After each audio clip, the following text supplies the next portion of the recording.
Charles Perkins, Senior Defense Analyst with APAC, and again, a question for Jeremy, but also not speaking in my official capacity, but a personal one. In the last couple of weeks and last months, there's been a lot of angst on Capitol Hill about the Egyptian aid because of what's been going on. With the results of the election now, we might see even more of that.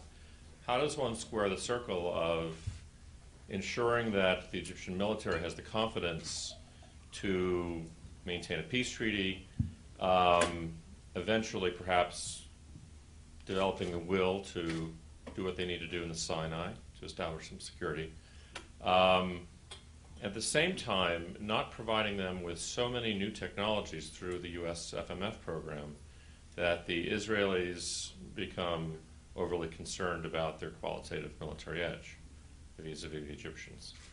A totally kind of out-of-the-box issue, sort of trying to tie this in with the NATO dimension of our meeting here, is that there have been a lot of folks that have looked at the MFO that sit there in the Sinai for the last 30 years.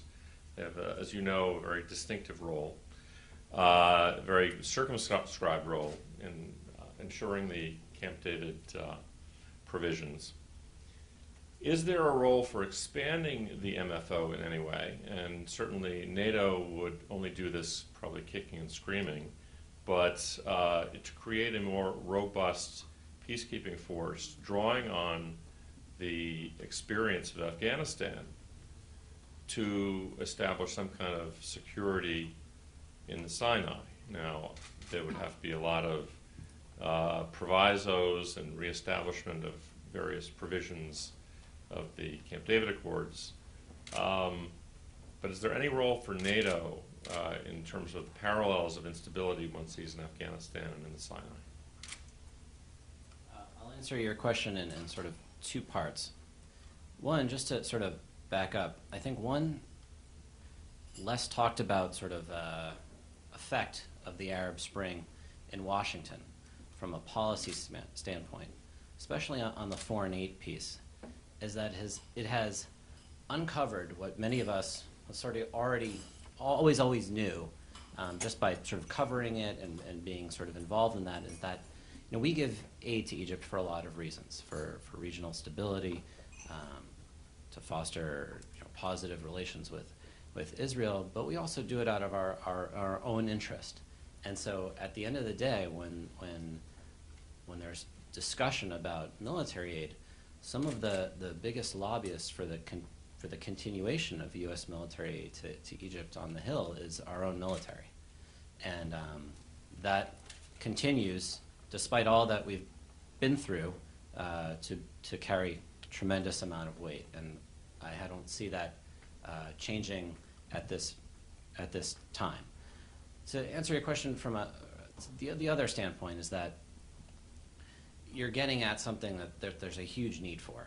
That there's a huge need for U.S., Israeli, Egyptian sort of trilateral, more meetings, more discussions, new initiatives, because of the Sinai, because of its potentially disastrous, because of its potential to create disaster in the trilateral relationship. Look at August 2011. I mean, if those Israeli diplomats had been harmed, can you imagine what kind of situation we would have been in? What the United States, the position it was put in. It was put in a difficult position enough that night, trying to sort of push the Egyptians to do something there. Or so if the next rocket hits something. Right. So, who is going to do that? Who's going to champion this sort of trilateral movement? I mean, in a way, the relationships between these three countries really sort of needs a champion in all three capitals, and it's not there right now. Maybe that will change, given the new environment, or maybe that will just get worse. It's really hard to tell. Anyone else? Okay, I guess we better conclude this. I'm not going to attempt to summarize. I'm sorry. Yes, Mr. Dunn.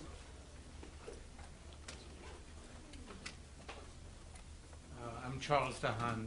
I want to come back to Iran threat and all this deterrent assumption and the positionment of the Navy in the Gulf. Basically, if I look on the Iranian side, it's obvious that the U.S. has no will to go into a military situation right now. The second part is obviously Iran is conscious of that and probably will not react, will not believe any of the deterrent that we are throwing at them. Secondly, we look at Israel trying to strike, have a first strike. We are more or less aware that Israel could do that, but does not have the stamina for a long period of time. So Iran, in my opinion, right now is not being influenced by any of the deterrent. And I don't know what is going to be needed to really put the pressure on Iran to behave differently. Well, first of all, I mean, as I indicated, my presentation was aimed at what if they got nuclear weapons, how you would deter the use of nuclear weapons.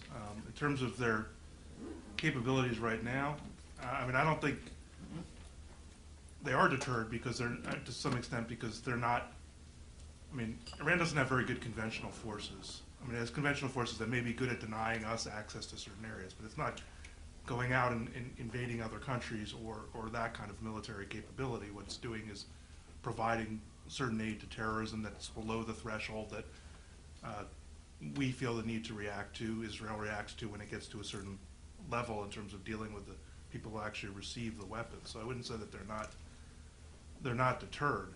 I mean, I just think that they're not stopped from moving towards nuclear weapons capability, which is another question.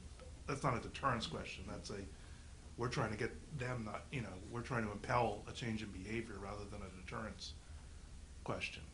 And the danger, what you have to balance in terms of a military capability is if you build the military capability up, I mean, at least our stated policy is that we want behavioral change, not regime change. We want Iran to come to the negotiating table and trade away its nuclear program. But if you get to the point where you've basically shown them that all you want is regime change, then they have absolutely no incentive to engage in behavioral change and give up their nuclear program. Now, maybe that's what you want, but that's not our policy right now.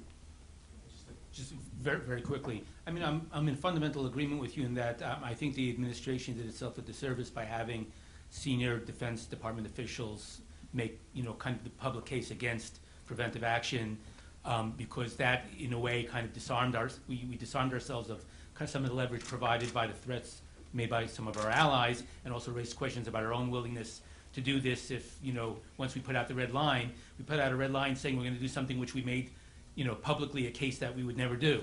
So I agree with you, and there's no amount of clever ideas that you can do with ships and weapon systems, deploying them to the region, that can change an adversary's perception if they believe you don't have the will in order to live up to your warning. So I agree with you, and part of it is the hope that, look, presidents do evolve in the course of their presidencies. I think this president, saw himself as being elected to get us out of the wars in the region and not to initiate a new one.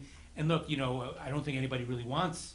Nobody's arguing here for a war, but it does make it very hard for the U.S. to use the military instrument for in the service of coercive diplomacy. But let me just say also this: we don't know what the Iranians would be doing otherwise. But look, their whole approach to their nuclear program is very slow, calculated, and focuses on ambiguity. And part of it is that's their modus operandi, but part of it is also, I think, they want to avoid steps that would energize and mobilize the international community against them. They've done it already, though. So they've kind of, in a way, even by pursuing their preferred way ahead, they've kind of mobilized, to a certain extent, the international community against them, and they've got sanctions which will do significant damage, even if it's not enough to cause them to change their mind. So let me just say, I think there are, and also look, they ceased the terrorist operations that they were conducting in